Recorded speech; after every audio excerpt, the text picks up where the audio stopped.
Welcome to the Cozy Noah Vibes. I'm your host, Noah. Thank you for choosing to join us. Before we begin, find a comfortable position and set aside all tasks. Let's enter a state of calmness together. First, let's take a deep breath together. Inhale slowly and then exhale gently. Repeat a few times to deepen and regulate your breath. Now, use your senses to feel every part of your body, from head to toe. Notice any tension or discomfort. Simply acknowledge their presence without trying to change them. As you continue to breathe deeply, let's gradually release the tension from your body, starting from the head, moving downwards. Gently release each muscle and feel the comfortable lightness, as if an invisible comforting hand is gently embracing you. Shift your focus to your thoughts. Don't attempt to eliminate them. Just let them quietly drift by, like clouds drifting in the sky. You are merely an observer, unaffected by these thoughts. Let's take another deep breath and absorb the tranquil and peaceful energy. In this moment, you are safe and serene. Anything can wait until tomorrow. Thank you for participating in tonight's scientific relaxation session. May you have a peaceful night. Now, as you gradually drift off to sleep, let's listen to a story. Zhuanuzhen Huangdi 2717-19 TBS was the co-founder of the ancient Chinese nation of Huaxia, the first of the 5 emperors, revered as the first ancestor of Chinese culture. He was on par with the Yan Emperor, and due to his virtuous connection to the earth, he was honored as Huangdi, or the Yellow Emperor. Huangdi the Huangdi, Yellow Emperor, lived from 20 skies 9 in BC to 2519 BC. Huangdi was born on the 2nd day of the 2nd lunar month, which carries the auspicious meaning of the dragon raising its head, and this day is celebrated as his birthday. Zhuanuzhen, also known as Huangdi, was the son of Shidian and Fu Bao, belonging to the Zhuanuzhen clan. He was the first to unite the Chinese nation and etched his name into history. He promoted agriculture and forestry, vigorously developed traduction, initiated the making of clothing and headgear, constructed boats and chariots, invented the compass chariot, established arithmetic, regulated music, and initiated the field of medicine, leading to the development of writing during his era. He defeated the Yan Emperor at Banquan and vanquished Kaiyu at Suyou. The feudal lords honored him as the son of heaven, and he became regarded by later generations as the progenitor of the Chinese nation. Due to the yellow color of the earth, he was called the Yellow Emperor, a term also used to refer to the Chinese nation, compound surnames, and constellations. Huangdi the Huangdi, Yellow Emperor, lived from 2717 BC to 2590 BC. His birthday falls on the 3rd day of the 3rd lunar month, also known as the 2nd day of the 2nd month, the dragon raising its head, the 3rd day of the 3rd month, the birth of Zhuanuzhen. He was the progenitor of the Chinese nation, the first ancestor of Chinese culture, and the leader of tribal alliances during ancient China, hailing from Xinshen Henan. Born to Shidian and Fu Bao by the Ji River, he adopted Ji as his surname and exhibited auspicious signs related to the earth, hence being revered as Huangdi. The records of the grand historian states he was born with divine spirit, could speak when young, behaved dutifully in youth, was wise and intelligent in adulthood, and became astute as he matured. During the time of Zhuanuzhen, the power of the Shennong clan was declining. Feudal lords were invading each other, oppressing the common people, and the Shennong clan could not stop them. Thus, Zhuanuzhen began to practice the use of weapons to counter aggression, and the feudal lords all came to pay tribute. Kaiyu was the most aggressive among them, and no one could defeat him. The Yan Emperor intended to invade and oppress the feudal lords, causing them to turn to Zhuanuzhen. Zhuanuzhen then cultivated virtue, rallied his troops, regulated the 5 elements, sowed the 5 grains, pacified the people, surveyed the 4 directions, and taught bears, leopards, lynxes, and tigers to fight alongside him against the Yan Emperor at the Battle of Banquan. After 3 battles, he finally achieved his goal. Kai rebelled and disregarded the emperor's commands. Thus, Huangdi rallied the feudal lords and fought against Kai at Zuyul, ultimately capturing and killing him. The feudal lords all honored Zhu Anuzhan as the son of heaven, succeeding the Shennong clan, thus becoming Huangdi. Huangdi pursued those who did not submit, pacified those who did, cleared paths through mountains, never settling in one place. He traveled to the east to the sea, climbed Mount Wan and Mount Tai. He went west to the Kongtong Mountains and climbed Chicken Head Mountain. He went south to the Yangtze River and climbed Zhong and Xian Mountains.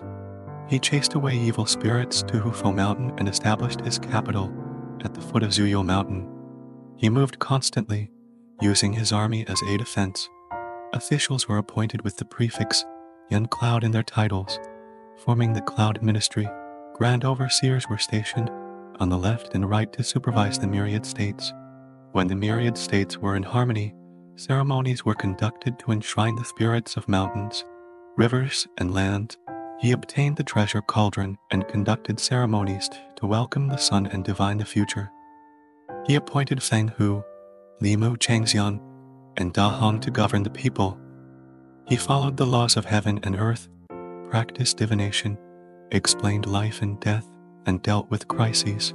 He promoted the cultivation of crops, plants, birds, beasts, insects, and fishes, observing the sun, moon, stars, rivers, lakes, mountains, stones, gold, and jade, exerting his efforts in mind, strength, ears, and eyes, and conserving water, fire, wood, and materials. Due to his virtuous connection to the earth, he was honored as Huangdi. Historical records mention that the emperor had a total of 25 sons, 14 of whom were enfeuded and granted surnames. These 14 sons shared 12 surnames: Qi, Yu, Qi, Ji, Tang Sen Ren, Zun, Shi, Qi, Zhuan, and Yi. Xiao Hao, Xiaowangzu, Emperor Ku, Tang Yao, as well as the monarchs of the Xia, Shang, and Zhou dynasties, were all descendants of Huangdi. These descendants had already become independent from the maternal clan of Huangdi and established numerous clans, territories, and tribes during the periods of Yao, Shan, and Yu, each with its own independent surname and clan. Later, King Wu of Zhu Ji emerged from the east of Shaanxi and established the Zhou dynasty in the Central Plains. He enfeuded various vassals or territories, among which 53 were of the Ji surname. These states with the Ji surname took the state name as their clan name, forming the majority of surnames in China. Consequently, Chinese people refer to themselves as descendants of Huangdi or descendants of Yan and Huang. According to the classic of mountains and seas, the Dogrong in the north, the Bidi in the west, and the Dongyi in the east are all descendants of Huangdi. During the spring and autumn period, regardless of their ranks, the feudal lords of various states liked to be addressed as Gong Duke. According to the Zhou dynasty system, the king was generally succeeded by his eldest son, who was titled the Crown Prince before ascending the throne, while the other sons were referred to as Gongxi, sons of the Duke, and their sons were called Gongsun, grandsons of the Duke. The records of the Grand Historian states that Huangdi originally had the surname Gongsun, but further research is needed. Yellow Emperor of the Zhou Anuzhan clan, the two characters Zhou Anuzhan, meaning heavenly tortoise or heavenly might, signify divine turtles, dragons, phoenixes, Tilins being the 4 spiritual creatures in ancient China. In ancient times, Zhou Anuzhan and heavenly tortoise were pronounced the same, and tortoise refers to aquatic creatures. Yellow Emperor adopted the heavenly tortoise as his totem, indicating his association with aquatic creatures like dragons or snakes. See lectures on ancient Chinese history, pages 129, published by Guishu Press in 1980. This theory traces the significance of Zhou Anuzhan from the totems of ancient society, scientifically explaining why the Chinese nation is considered the descendants of the dragon. Awanusian wife, Empress Yuanfi, also known as Lisa, was the daughter of the Zilling clan, and she was the empress of the Yellow Emperor, the leader of the northern tribes. She gave birth to 2 sons, Zuhandu and Chanji. Andi grandson is Emperor Ku.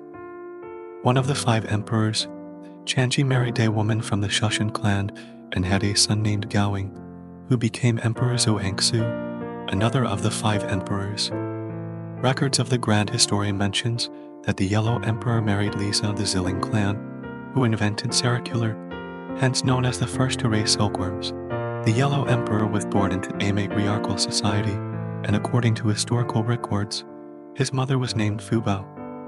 Some say he was born by the Ju River, modern Ju River in Hunlab County, near the source of the river, while others say he was born in Mount Chukuya in Kufanao in the eastern part of Kufu City, Shandong Province. Legend has it that one night, Fubao saw a flash of lightning surrounding the North Star. Immediately after, the North Star fell from the sky, and Fubao became pregnant. After a gestation period of 24 months, she gave birth to a son, who later became the Yellow Emperor. Sima Qian described the Yellow Emperor in records of the Grand Historian as follows: he was born divine and intelligent, able to speak while still weak, obedient in youth, wise and discerning in adulthood. It is evident that the Yellow Emperor was no ordinary figure from birth to maturity.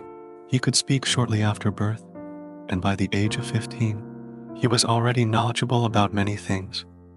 He was acclaimed as the chief of the Xuanusian tribe by the people, and at the age of 30, he ascended to the throne as emperor. The great contribution of the Yellow Emperor's life lies in his 53 battles, defeating Yuwang and killing Kaya, ending the wars, unifying the 3 major tribes, bidding farewell to the barbaric era, and establishing the world's first country with a common ruler, being elected as the first emperor of the Chinese nation. Thus, the era of human civilization began. Therefore, later generations honored Xuanusian Huangdi as the ancestor of humanity and the ancestor of civilization. He was the first to unify the Chinese nation's achievements and enter the annals of history. He promoted agriculture, developed production vigorously, created writing, began making clothes and hats, built boats and carriages. The 2 characters Xuanusian also imply boats and carriages, invented compasses, established arithmetic, formulated music theory, and founded medicine, serving as the ancestor of Chinese civilization, bridging the past and the future. In the ancient times of the Chinese nation, he was the leader of all, the first of the 5 emperors. He defeated the Flame Emperor at Bangwen and defeated Kaya and Zuyul, respected by the lords as the Son of Heaven. Long ago, on the banks of the Ji River in the northwest of the earth, there were 2 ancient tribes, the Shan clan and the Jiaoi clan. They were named after water, intermarried, and continuously developed. One year, the chief of the Shan clan, Shidian, married Fubao, a woman from the Changguo clan.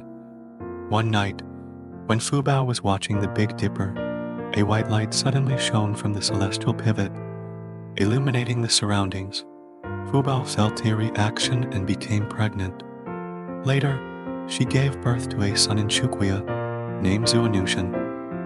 Xuanusian was ordinary, began speaking at a young age, showed quick responses in his youth, grew up with a noble character and sharp wit, and became even more intelligent as an adult. After Shidian's death, Xuanusian became the leader of the Zhang clan and married Lisa, the daughter of the leader of the Zilling tribe, who taught people to cultivate mulberry and raise silkworms. The place where they lived was called the Hill of Xuanusian. At that time, due to the increasing population in the Ji River basin, Xuanusian decided to lead his tribe eastward. During the eastward migration, they encountered the Yendi tribe, which had already migrated there, and conflicts arose between the 2. After 3 battles on the plains of Bangwen, the 2 tribes merged and formed an alliance under Xuanusian leadership, and he was honored as the Yellow Emperor. Yendi himself went to the south to teach and enlighten the people there. After this iteration, the tribe led by the Yellow Emperor became exceptionally powerful. Therefore, the Yellow Emperor decided to gather gods and spirits on Mount Tai. At the right time, the Yellow Emperor rode a chariot pulled by 6 serpentine dragons to Mount Tai. The mythical bird biffing with a crane's form and a human face accompanied the chariot. Fango cleared the way, and Yushi purified the water. Aya Yandi's subordinate. Yandi's subordinate, followed by gods and spirits. Saingjin drove clouds and mist, and the wingless flying dragon Teng flew above the chariot.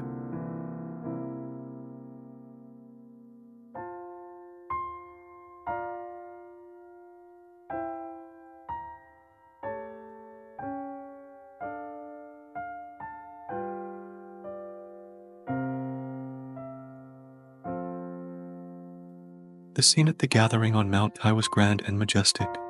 Huandi felt deeply moved and personally composed, and performed a piece of music called King Jowie.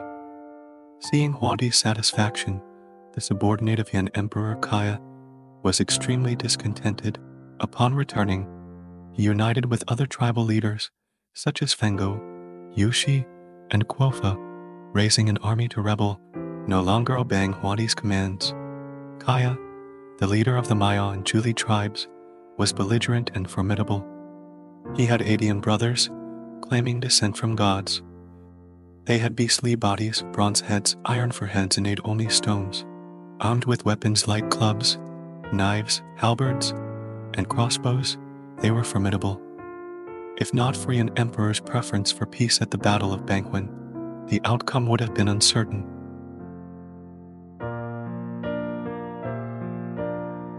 Kaya's rebellion against Huandi was brutal and caused suffering to countless people. People hoped Huandi could restore order and end the chaos.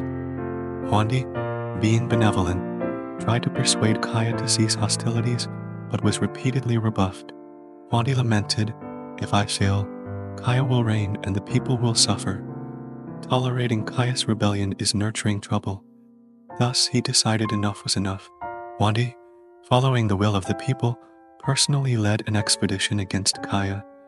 He dispatched Yingguan to launch an attack in Jizu. Yingguan, with wings, could fly and spray water from its mouth. It absorbed water from rivers and sprayed it into Kaya's formation.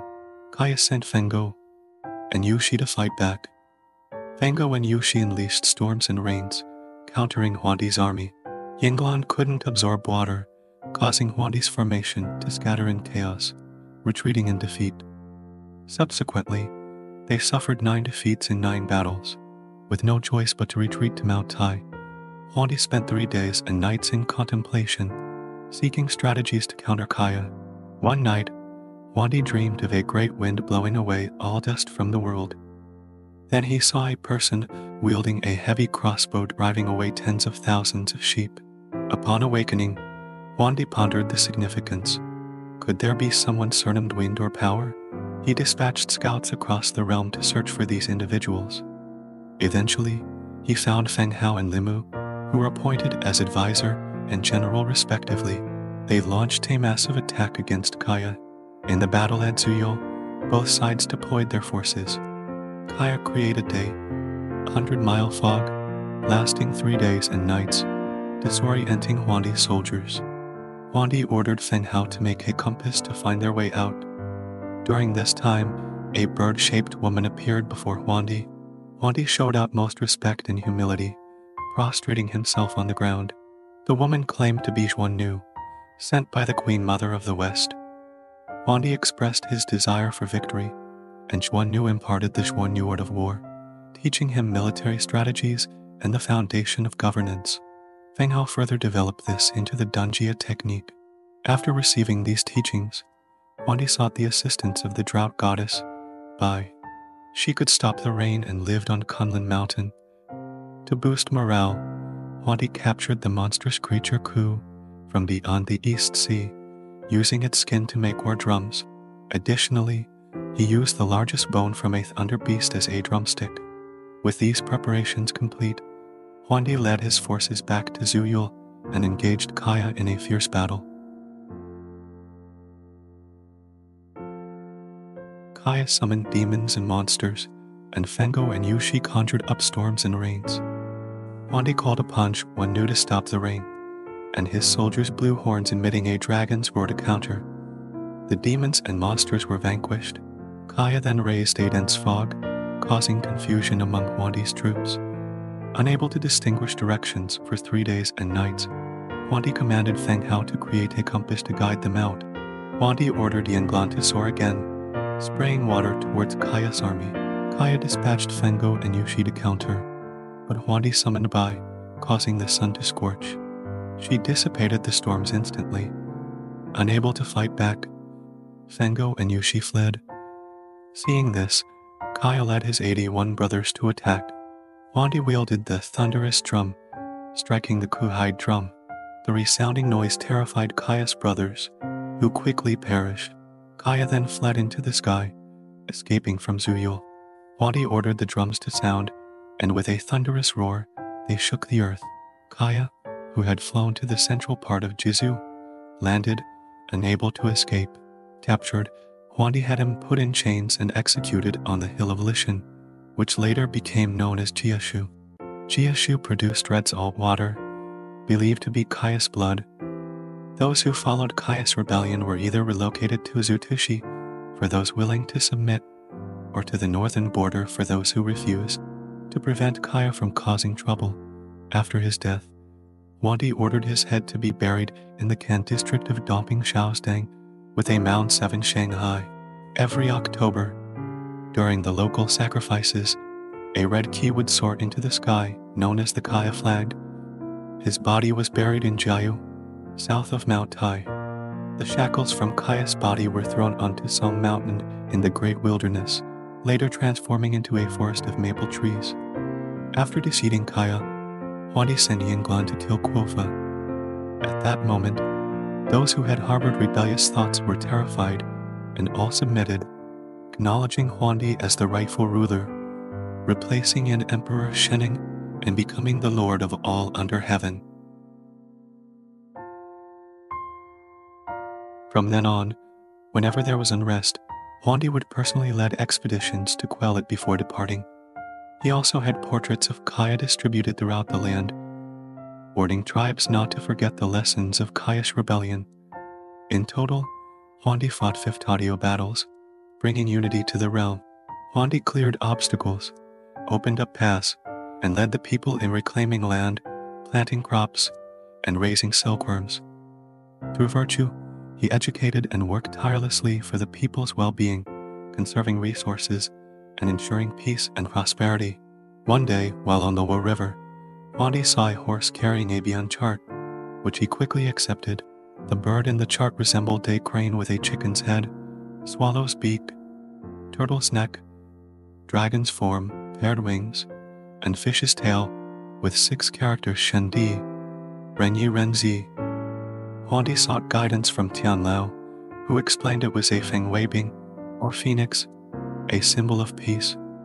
Later, Huandi dreamed of 2 dragons presenting a white chart from the Yellow River, signifying the impending appearance of the Hichu and Luoshu. Huandi performed rituals, and after days of fog and rain, a yellow dragon emerged with the chart. Huandi began his tour of the realm, conducting the Fengshen ceremony at Mount Tai. Afterward, Huandi sought wisdom from Guangchenjis and climbed Wangwo Mountain to obtain the alchemy scripture. He inquired about Taoist practices from Xuannu and Sunu. Returning to Jinyan Hall, he practiced cultivation, obtained copper from Shaoshan, and cast the 9 tripods under Jing Mountain. When the tripods were finished, a dragon appeared, inviting Huandi into the immortal realm. Some attendants tried to join him, but Dragon's beard, causing it to break, and they fell back to earth. It's said that these beard fragments turned into dragon's beard grass. Huandi, with his earthly virtue, caused the earth to crack upon his death. He was buried on Kuaishan. During his lifetime, the people benefited, and even after his death, his influence endured for generations. Within a century, his legacy remained, and even beyond that, people continued to follow his teachings. May you have a deep and peaceful sleep on this tranquil night. Let pleasant dreams accompany you all through the night, until the first light of dawn. Looking forward to our next meeting. Good night, and may you have sweet dreams.